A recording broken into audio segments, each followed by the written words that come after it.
In Chapter 10, which is the final chapter of the book, many years have passed, and most of the animals that were initially part of the rebellion have passed away.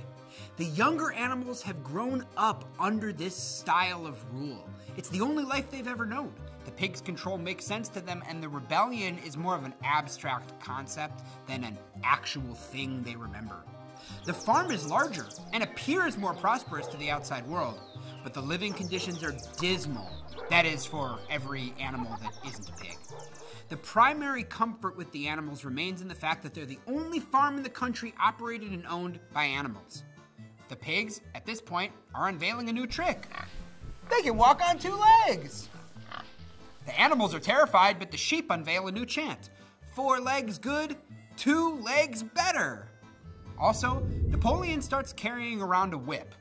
The 7 commandments disappear and are replaced with all animals are equal, but some animals are more equal than others.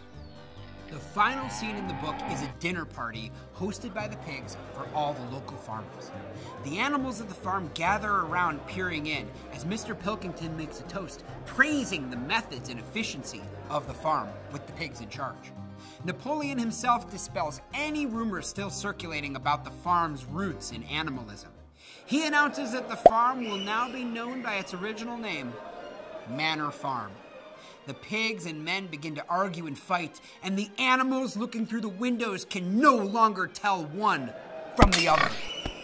By the very end of the book, we can see that so much of what has happened has been a parable for power, maybe even capitalism, and the way we exploit each other. They have gotten rid of any vestiges of the actual rebellion. Old Major Skull is taken away, they get rid of the flag, and they even get rid of the 7 commandments, those documents that had held them together. The animals still believe that as bad as things are, at least they're free and they don't work for the humans. But now the pigs are in the role the humans were in the first place. Does this mean that we just exploit each other, animal, human, whatever we are, in different positions of power or systems? Last but not least, it's worth thinking about Benjamin's role. He was educated, but he claimed from the very beginning that nothing will ever change. This becomes a self-fulfilling prophecy. Could he have done something if he had stepped in? Something to think about as you consider the history and the political systems that underscore this entire book.